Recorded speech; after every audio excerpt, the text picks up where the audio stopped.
I set out an action plan, not daring to delay, and moved cautiously in the direction where the flying head had disappeared. Lifting my feet lightly, I stepped carefully, trying not to make a sound. Using the rocks and trees as cover, I concealed my figure as best as I could. 10 minutes later, the head, still biting the neck of a squirrel to suck its blood, once again appeared in my line of sight. The damned man's face was smeared with blood and mud, making his features unrecognizable.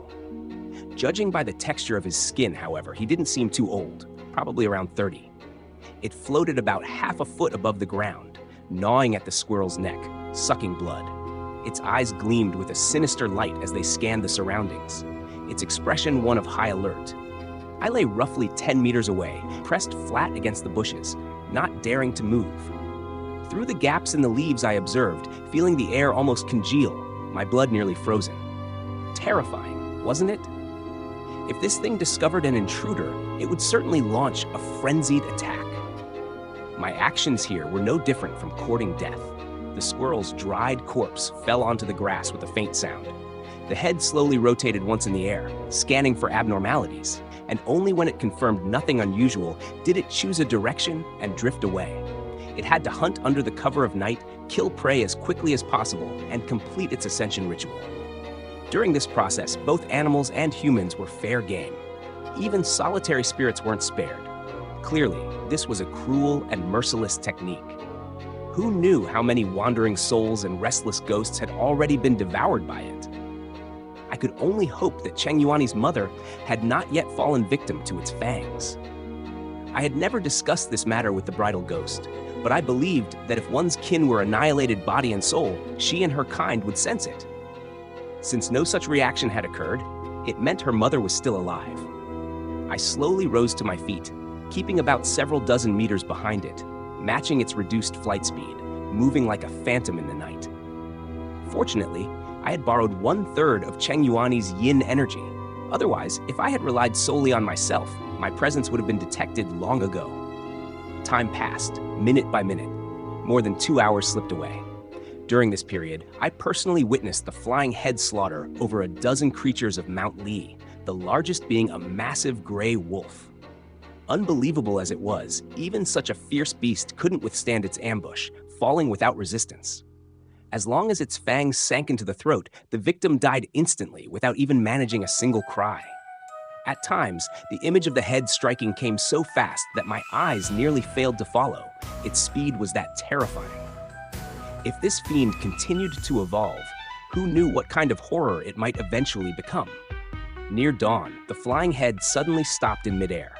Then it drifted slowly behind an ancient tree, as if observing something through the canopy. What's going on? What is it looking at? I wondered in confusion. Let's circle around and check. It seems to have noticed something, Cheng Yuani suggested. I agreed. Shifting positions, I circled halfway around, climbing up a large tree. Hugging the trunk tightly, I looked in the direction of its gaze. It's my mother! Cheng Yuani's voice exploded in my mind with such excitement that I almost fell from the tree. Shut up! Do you want to get me killed? I roared inwardly. Brother Fuang, look! That woman in the white dress, it's my mother! Ah, those two men! What are they doing? No, go save her! Please, no! Her desperate cries echoed in my chest as I clearly saw the scene unfolding in the valley below. My pupils shrank instantly. On a pitch-black wooden stake, runes of yin energy flickered darkly, binding the disheveled woman in white. At once I recognized her. She was the very same white-clad ghost I had encountered in old Chen's carriage. So she really was Cheng Yuani's mother. Her condition was pitiful.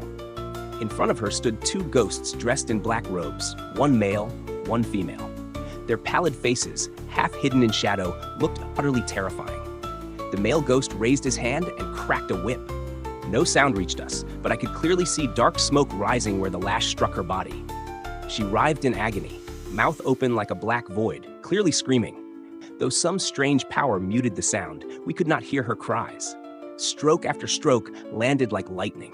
The black smoke on her body thickened. At this rate, her soul's destruction was inevitable.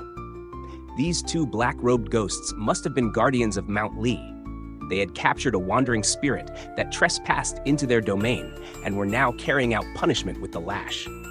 Brother Fuang, do something. My mother can't hold on much longer. She won't survive this. Cheng Yuani begged in tears. I'm no match for those two black-robed ghosts, I admitted bitterly. To my eyes, the yin energy surrounding them was thick and solid, far denser than that of the three-ghost household. They were formidable. If I leapt out recklessly, I would likely be killed on the spot. Then what now? Are we just going to watch? If you don't save my mother, then we can't help you resist the grave curse either. Cheng Yuani's screams rang so loud my eardrums almost burst. Quiet! I'm thinking! I snapped back, finally forcing her into silence. After some thought, I climbed down from the tree, crouched low, and picked up a heavy stone weighing over 10 caddies. Calculating the angle and distance, I gathered my strength and hurled it without hesitation. Whoosh! The rock shot forth like it had been launched by a spring, tracing a perfect parabola across several dozen meters, when it striking directly at the flying head hiding in the shadows. The impact rang out with a metallic clang. Arg! The flying head shrieked in pain, caught off guard by the sudden blow. Who dares? The male ghost stopped his lashing, raised his head, and bellowed furiously. His body turned into a streak of black light, shooting up the cliffside like lightning, straight toward the flying head. At the same time, I quickly pulled a pink handkerchief from my backpack, wrapped it around my face, smeared mud and leaves on my forehead and hair, concealing my appearance. Several talismans, speed and strength charms, were slapped onto my waist and legs. I chanted silently, forming a seal with my left hand while channeling the yin energy borrowed from Cheng Yuani to its fullest. With talismans and yin energy reinforcing me, bang bang! Two small craters burst beneath my feet as I launched myself forward. The cliffside was about 10 meters high, yet I felt as though I could run freely along its wall. Indeed, my body shot downward, parallel to the cliff face, yet I felt no sense of falling, like walking across flat ground. In that instant, I truly felt like a hero from the martial arts dramas, as if I had mastered invincible lightness skill. Of course, this was only temporary. Once the charms expired, I was just an ordinary man again. While the male ghost clashed with the flying head, I, face concealed and peachwood sword in hand, had already dashed forward, catching the black-robed female ghost completely off guard.